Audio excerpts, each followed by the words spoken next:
All right, thank you very much. For today, as far as SafeSend returns goes, the first thing we're going to do is talk about what is SafeSend returns overall. Next, we're going to look into the taxpayer experience, and this will be both for an individual or 1040 client, as well as an entity client, so that you can see how the K1 distribution will work for your business and trust returns.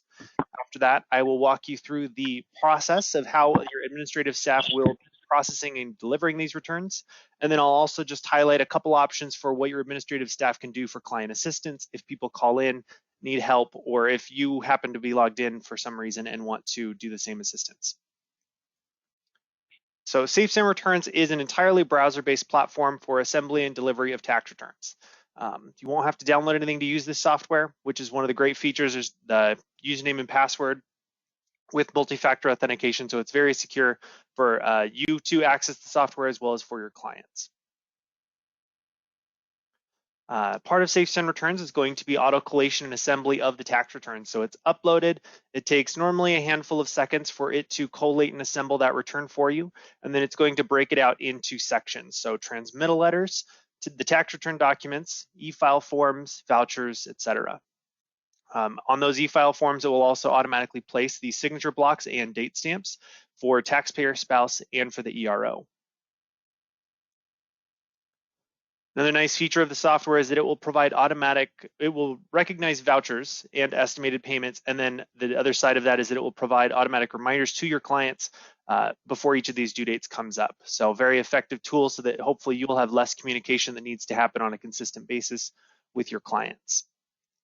Kaylin, can I interrupt for 1 second? I think Yes. somebody lost their sound. They had somebody lost their sound and they have a sign up, but I don't know who that is. Raj, do you know who that is by any chance? I don't know if it's everybody that lost their sound. I don't think so, but I just wanted to make you aware. I believe it's Stu. I'm gonna. Is Stu in the office? Yeah, he's in the office. It's Stu. All right, I'll send Matt there. Okay. All right. Thank you, Kaylin. Sorry. Not a problem. So very quick, just as a highlight of the agenda for today. Next, we're going to look at that taxpayer experience, and then at intervals, as I mentioned, we'll take questions, and then also afterwards, anything I haven't addressed, we can go into directly. So the first thing to note about the client experience, you can see here, this is what the email is going to look like that your client receives. This is a system-generated email that comes from SafeSend Returns, and you'll note that and I'll zoom this in here a little bit. The email comes from noreply@safesendreturns.com. So that's important to note. It also is going to have your branded logo in there, and then there's going to be a hyperlink. In some cases, based on the security features and privacy settings of a person's email servers, this may fall into a spam or junk folder. For that reason, there's always a recommendation that is one of our best practices that your admin staff during the delivery process send a follow-up separate email to your client directly, letting them know your return is being delivered through SafeSend Returns. Please be on the lookout for that email to be delivered shortly. If you don't see it, check your spam or junk folder. And then that is where they will then see this message.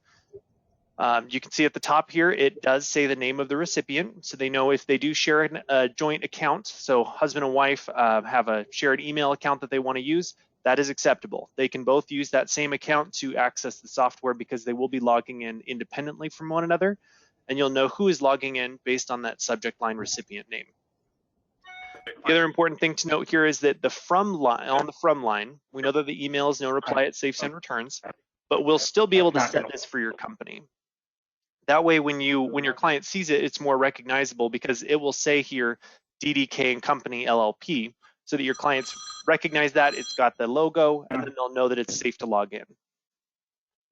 I just played a sound. Okay. That sound. Okay. So I could see the picture, and I could use the sound from the telephone. Jeff, can you mute yourself? And Stu also. Yeah, I'm looking for it. Hold on. Once you click the link, let me see if I can find. There, Jeff's gone. Okay. Once you do click that link and log in, or once your client clicks that link, you'll see this page. The color scheme here is set from an earlier call that I had, but you will be able to set these to match your branding. So either it's complementary or at least it doesn't clash with your branding. And then you'll have your logo there in the center. First thing the client has to do when they go to log in is put in the last four of their social.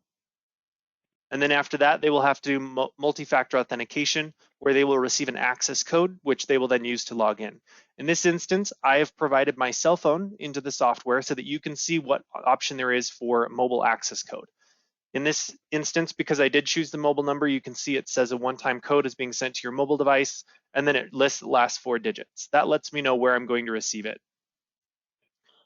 This is a little bit faster generally, because sometimes, again, going back to those email server settings, people do have, it can slow things down a little bit if people are trying to get that code, or if it goes to a spam or junk folder, they may not know to check there. And so in those instances, this is a really good option. As well for your entity clients, if you are going to be delivering to business and trust clients, this provides an extra factor of authentication, since normally for your business clients, you would only have the access code. The mobile number allows you to then confirm who that recipient is.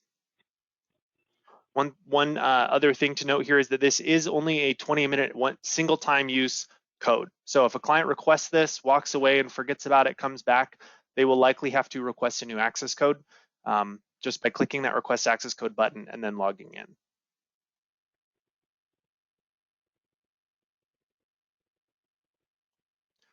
I'm going to zoom in here. On the screen here, you can see on the left side a summary of their information, and this is all pulled from the tax return that was recognized. So we'll have our refunds, overpayments, and payments, etc. on the top left. And then below that, we can see estimates that are broken down by quarter and by authority. One nice feature that we do have here, rather than trying to screenshot or print the page entirely to have a copy locally, if you use this print icon right here below the summary button, it's going to create a nice clean PDF that the client can then use for their future reference without having to log into the software. Green is going to be refunds, red is going to be payments that need to be made for that client. Once they are ready to start looking into the process beyond their summary, the thing we want clients to do, there are 3 basic steps: reviewing their documents, signing their documents, and then making payments. And you can see all 3 of those steps are listed here. No matter which button they choose, they will be going through that same process. The client will also be able to use the click here to begin button. It's going to, either way, it's going to go through this setup. Okay, who is that?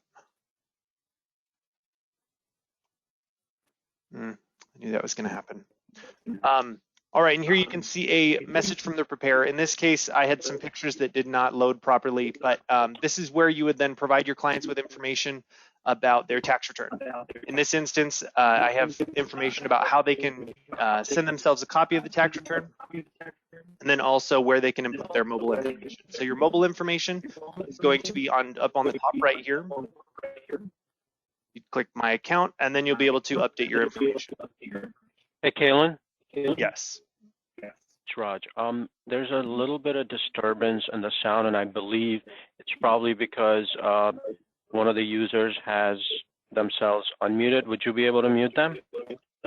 That's what, oh, there it is. Okay. I couldn't tell who it was. Now it's gone. Okay, great. Thanks. Sorry about that.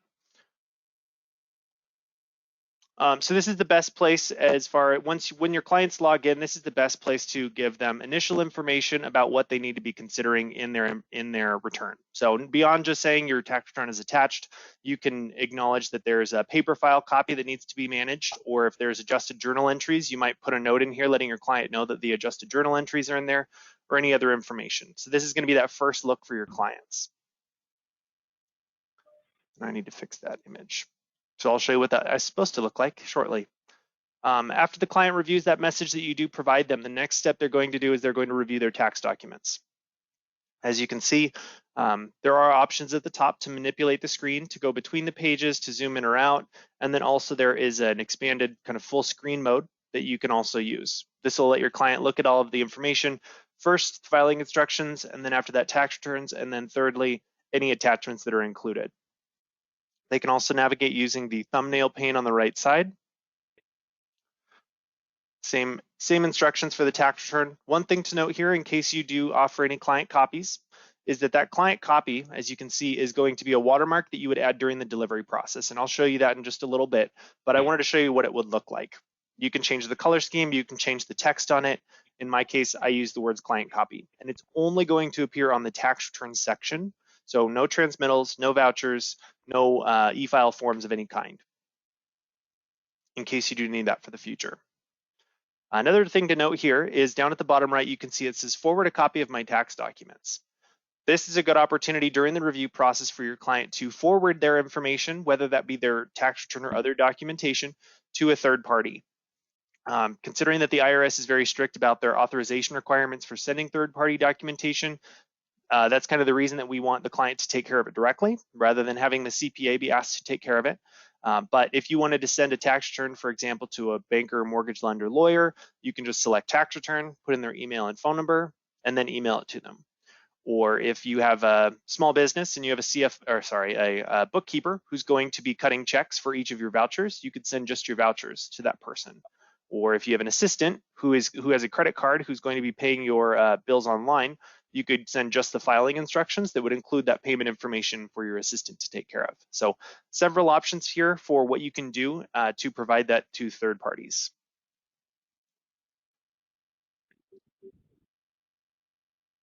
Once you are done reviewing the tax return and you're ready to look at your attachments, in this case, I've created an example of a state paper file return. So for those paper file documents, it would need to be printed, signed, and then mailed by your clients. This is a great way to include those all at the same time. It does still deliver it securely as part of the package. And then you'll see on the right side, you can include instructions, letting your client know what they need to do with that. And then they can either choose, if there are multiple here, to download them one at a time, or they can download it as a zip folder. Now we get to the signature process. In this case, we're going to sign electronically. The client also does have the option of signing manually, which we will see in the entity return that's going to come up next. First thing the client has to do when they're ready to start signing electronically for an individual is they have to verify their date of birth, which this will save year over year as part of, since you're not masking, it's going to tie the email address, the date of birth, and other information all to that social. So next year when you go to upload it, it's going to pre-populate that same information from the prior year. And then you only have to update it if something changed, probably not with the birth date. Once you've confirmed your birth date, then you have to check the box that says you have reviewed your return and consent to e-sign.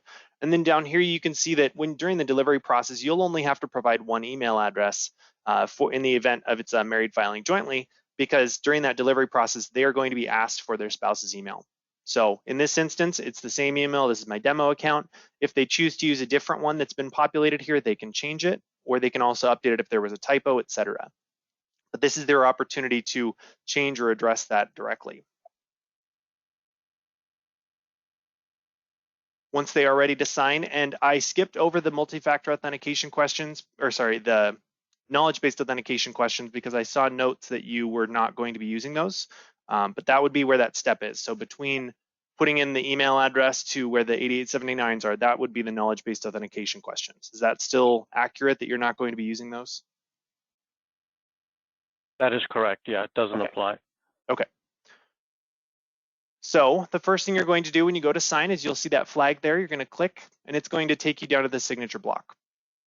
When you click on signature, then you'll have the option of either choosing to use the digital font that's been selected, or you can also choose to draw it manually. In this case, I'm using a mouse. Works a little bit better on mobile devices, but it is possible if you wanted to do a little bit something like that. At this point, it's going to then remember that signature for each following as we go. So we'll go next, and then we're going to hit select. And then on the left side, you can see here that there's now a checkbox in each of these first two forms. That lets me know how far through the process I am as I'm going through this information. Select, click next, select, click next, and it's going to walk us through each one of these. The next thing we're going to look at, you can see here that there has been an engagement letter added, and I'll show you where this is during the delivery process. But this will become, because I have added this as an additional document for signature, this is now a required field for the client to sign. So this is a great way during the delivery process, if you do have signature forms, whether it's a power of attorney or if it's an engagement letter that you do want to ensure your client signs during the delivery process, you can add those in here as additional documents and then apply a signature block for them to take care of. And you can see here, it went straight to the signature section. If the client wants to review it, they can still scroll up, start at the beginning, go all the way through it. And then once they're ready, they'll go down and complete that signature. Once they're done, they'll hit next and then continue. And then now here's your reminder. Don't forget your partner still needs to sign. If you need to change that email, go ahead and do so here. Once they have signed successfully, it's going to be forwarded back to DDK. Once you hit continue, that's you confirming that that email is correct, or that the spouse's email is correct, and that's when that spouse will then receive an email letting them know to log in. Now we get to the payment information. So this is very important as well. The first thing you'll see is that it is broken down by time frame, similar to the front when we were looking at the quarterly estimates. So you will see here that for federal, as an example, it's going to say pay. The client can then either choose to download a voucher to pay by check or money order, or they can click pay online to pay online. For paying online, we're not taking their money. All we're doing is facilitating access to the IRS website. And this is for both state and federal authorities. If they would also like to download the filing instructions, they could do that as well. And that's going to be the same for each of these different states. And then there's also the option to download in bulk, all payment, and all filing instructions. One interesting thing to note here is that now we have the ability to reflect that there has been a payment made. So if the client decides to pay this federal bill, they can go ahead and open this and say, okay, well, I paid $167,394 on today. And then if so, if they have one, they can enter a check, or they could say debit card, for example, I think that'll work. That way they know, oh, yep, I made that payment that day. And it has a little checkbox there, so we know right away that it's been taken care of. That way, if I do log in, coming closer to that payment time frame, I can see right there that it's been paid. Hey, Kalen. Yes. Raj again, sorry. I'm getting a couple of feedback. I know, like, for me, it's pretty much second nature now because I've seen it so many times. I'm getting feedback from a couple of partners if there's any way you can slow down a little bit, because they're kind of looking at a section and then I think it's moving a little fast. So maybe you can slow down a little bit for them if you don't mind. Definitely. And I'm going to switch my headset. Pausing here. Okay. I'll show you very similar information during the, can you hear me okay? Yep, I can hear you fine. Okay. Yep, good. I will show you very similar information during the business as well, so that we can see that same information to review. Thank you, appreciate it. The last thing to note here on this payment page is that right here, your payment reminders. So your default currently is for your payment reminders to be sent to your client 7 days before the due date, which is what's reflected in this timeline. The client can choose when they're reviewing their payment information if they want to change that time frame, if they want more or less time. It's anywhere from 1 to 30 days. They'll be able to select that.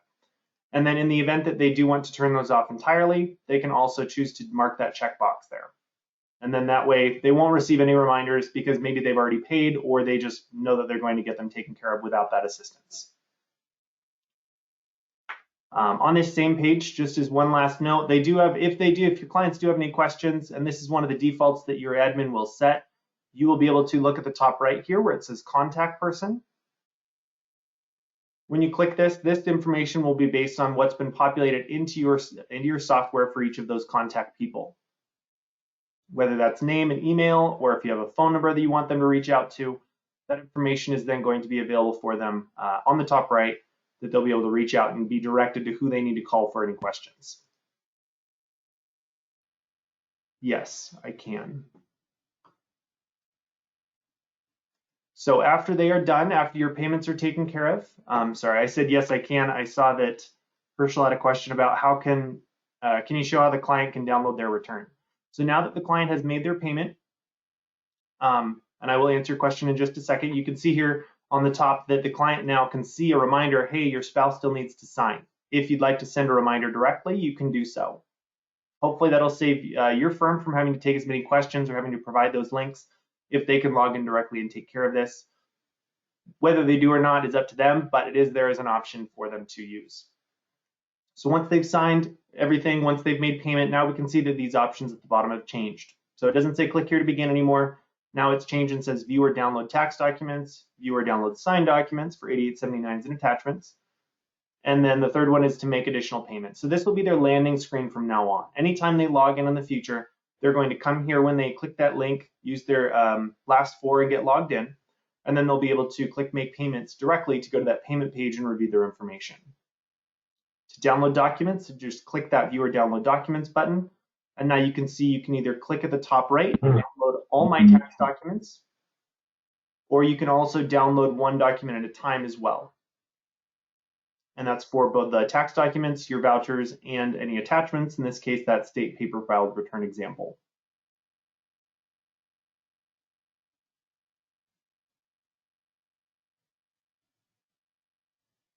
Do they have an option to download before they complete the process? The only option currently, and we are revisiting this right now internally, is that the client during that review process, when they're reviewing the return, they can forward a copy of that tax return to themselves, and that would be how they would download it on the front end before completing everything. So we're working on tweaking that so that the clients will hopefully have the ability very soon to then download ahead of time again.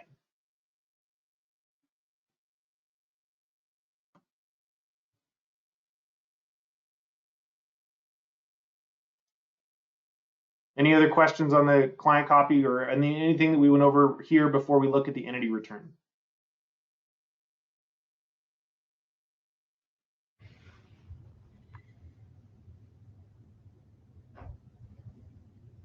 Okay. So going back to my email, you will see that almost the exact same email that's been received. The only difference is going to be that recipient name at the end there. So we're going to copy that link.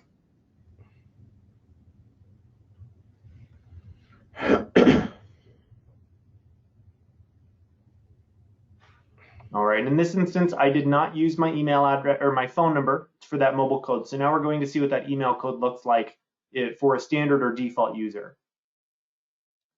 In this instance, we'll just click Request Access Code, go back to the email, and then we're going to wait a second for it.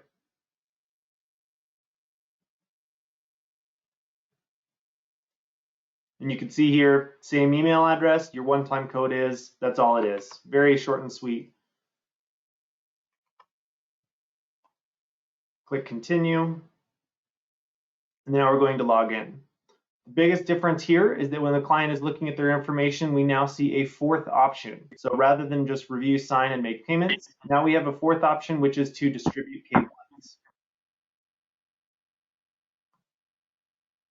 When we're ready to begin, we'll click that button, be able to walk through it, and then this is what that message that I showed you earlier should have looked like, that is.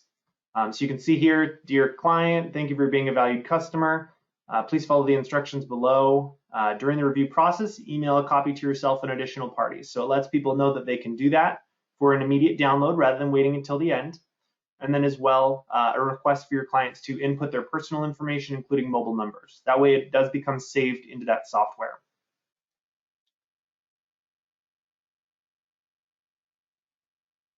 The other thing here is that the client can choose to print this. So if you do decide to customize or make these a little more personalized on a per client basis, they will be able to save that information without having to log in to see it again in the future.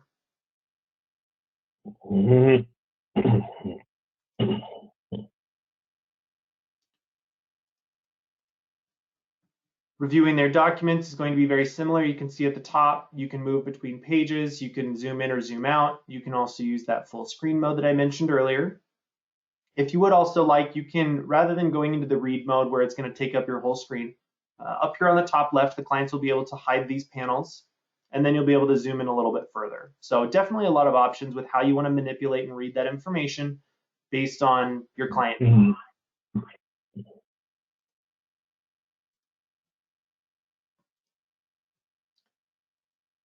After moving in, we will look at those tax returns. You can see in this case, there's not a watermark. It's just going to walk you through the process, looking at each page as you go. You will be able to infinite scroll. And then you can also, as I mentioned earlier, use the thumbnails on the right side in this pane here.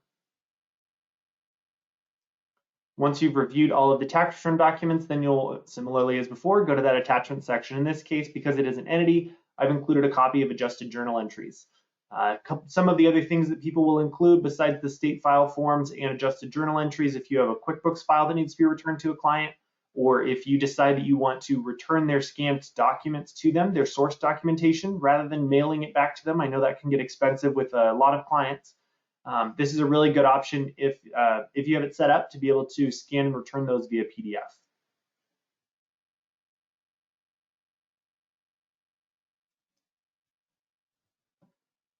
In this instance, because we did e-sign on the last one, I wanted to show you what the manual signature is going to look like. In the event that you do have to manually sign, you're going to click this button here, download documents requiring signature. When you click that, it's going to automatically download a PDF copy of your 8879. And you can see that here in my download section. We'll look at that first. We can look through that information. And then once we're ready to sign it, if we go ahead and print it, and then we'll take care of it from there. So we'll assume hypothetically that I have printed that document, signed that document, and now it is ready to be uploaded back into the software. And what I'm going to do is drag and drop it in here from my File Explorer. The other option besides drag and dropping, if you choose to, where it says click here to upload, you can click that button, and then it's going to let you navigate through your File Explorer to browse to where you need to find it. So multiple options for your clients to get that to you. Alternatively, if somebody would prefer to mail it to you, that information is provided on the right side here with that address so that they know where to mail it. Once they are ready and that has been signed, they're going to click continue to move on to the K1 distribution section. This is where they get their confirmation. Are you sure you want to proceed that everything has been signed successfully? We'll say yes. And then here for the K1 distributions, they have two options. If they would like to download, print, and mail, of course, that is an option for them to download those PDFs and then take care of them on the right side here. Or on the left side, they can choose to distribute these electronically to those respective partners. So we're going to go with that option right now. And then this is what that K1 distribution page is going to look like. In this instance, I had pre-saved the email for biochemicals. You can see here. But normally when the client logs in, this will be blank unless your firm chooses to populate that information for them. We do recommend letting your clients manage that because they're more likely to and readily have that information available from recent contact with those people that you may or may not have. So it lets you put the onus back on the client to take care of that. When they are ready to start distributing their K1s to those additional recipients, they can then choose to click the Edit Details button, this little pencil button over here on the right. They'll click that, put in the client information. They can choose to use a mobile number if they would like, or they can just do the email address. And then they'll click Save. Once that has been saved in there, you can see that this email is going to populate. Once you are ready, whether it's one or all of them, if you're going to deliver one by hand, there's no requirement to deliver any of these, but there will be a way for your firm to track on the administrative side how many have been delivered electronically. So I'll show you that as well. But once you are ready to deliver these to your clients electronically, you'll select next to each one and then click at the bottom right, Email Documents. At that point, now we can see that status has been updated and it shows that it was sent to that client. On the right, you can also see there's a new icon here. So the first one is to edit, the second one is to download, and the third one is to resend that information. So in the future, if you need to resend that, if your clients need to resend that to that third party, they will be able to do so directly through this section here. Alternatively, they can also download all K1s if they would prefer to get the PDFs here. After reviewing this information, they decide they want to do this instead of mail. So several options for people to look through. And then you can see there's also a search bar here if you have a large group of partners and want to be able to search for a specific one without looking through the entire list.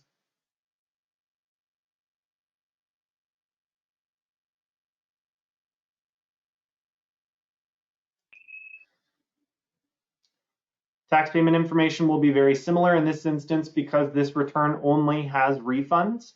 There are no tax payments required. So the client will not have to worry about anything on there. So this is what the client would see if there's nothing to worry about. So they can see right there, yep, there's no due dates. I don't have anything to worry about for making payments. So I'm good to go. Once they are ready at that point, they will click done. And now they can go back to that main landing page again and see that there are only refunds, no payments due this year. Similar to before, the client will then see their icons have updated to say view or download tax documents, view or download signed documents, make payments, and distribute K1s. Any questions on the client side, or sorry, the business and trust side as far as those deliveries and the taxpayer experience? I got a question from somebody, and they want to know whether we're going to have to separate out the K1s when we're uploading, or SafeSend is going to basically recognize all the K1s and separate them out. So what you're going to do, and this is part of our best practices guide, we have standard print options that, or print collation requests, I guess, determinations that need to be included. So for business and trust returns, there will be an option to include a client a K1 copy. And on that printing page, you'll see that it says K1 copy. When you select that, it's going to then include a K1 copy for each of the recipients that is attached at the back behind the tax return. That is what we will then collate for each client to receive. So there won't be any manual work on your side beyond making sure it's included as part of the print set. The system will then break it up from there and automate that separation process.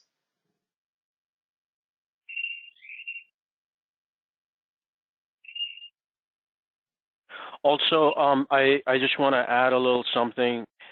Everybody that is here on the call today, this is more for you guys to be able to see what the process is going to look like. I don't think anybody on here is going to be directly involved in the actual hands-on process. We just wanted you to be familiar with what the process is going to be. So if any questions come up from the client, they call you, hey, I received my return, I don't know what to do, I'm not sure. So you can at least know what they're looking at, and you can basically then forward that request to the processing department. So we'll share that information with you guys. So, yep. And Raj, would you like me to walk through what the processes are going to do, just so everybody can kind of see what that's going to look like as far as entry and getting it to the delivery stage?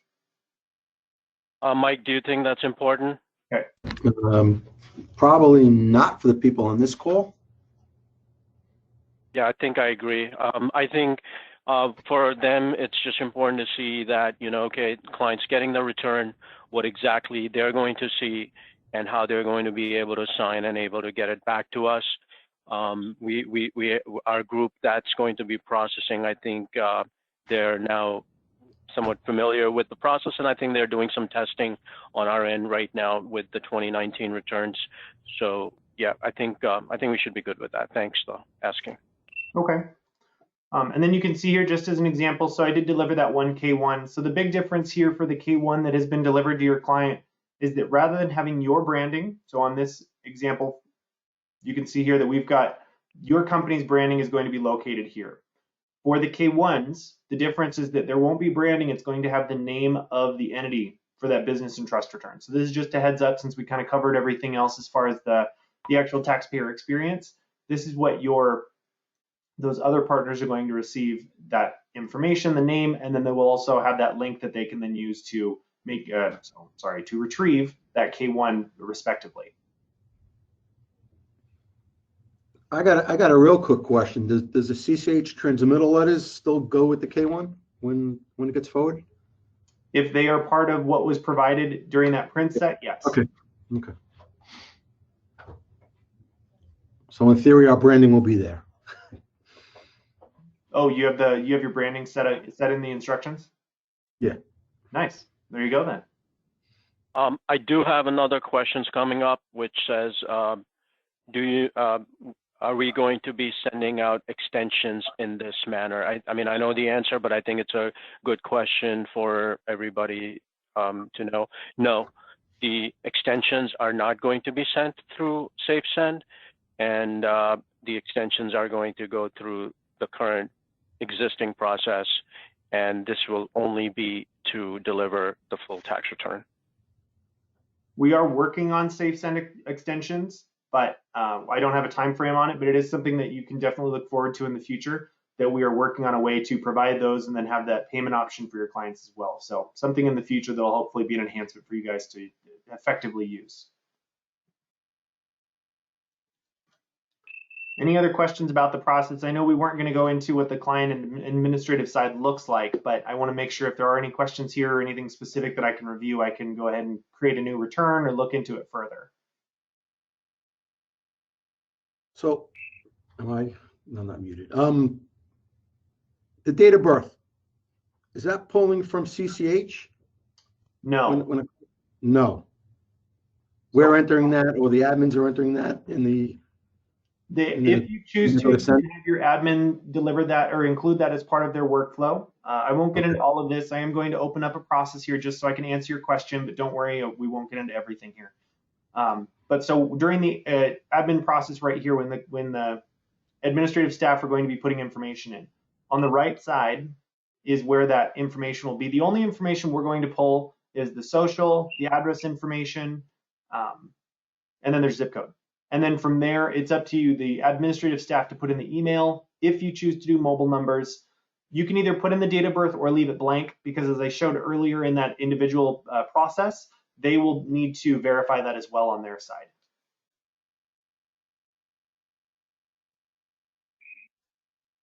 So if we're not entering that date of birth, what is it being verified against? Right. If they're just entering it. It still goes into LexisNexis. It's that the client is verifying it to get it into the software, and then that's an extra layer for during that. Yeah, that's not as much related to you guys because you're not doing the knowledge-based authentication, so it won't be important for that sake, but it's still good to have that information in there, and so then you're getting the client to enter that correctly during that delivery process. But you're right, since you aren't using the KBA, it's not as important from a verification standpoint so much as just the client entering it directly.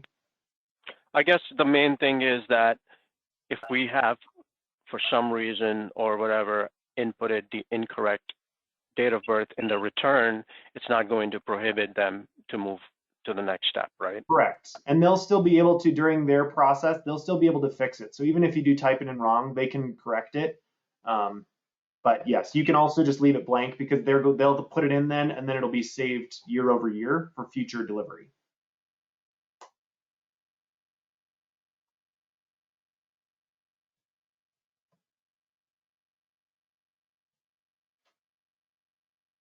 Awesome. Well, if there are no other questions, that's kind of the bulk of what I wanted to go over, but please definitely, I mean, Diane is your CSM, but reach out to her or me if you do have any questions. I will provide this recording to you guys later today. And then just let me know or let Diane know if anything comes up that you would like us to address separately.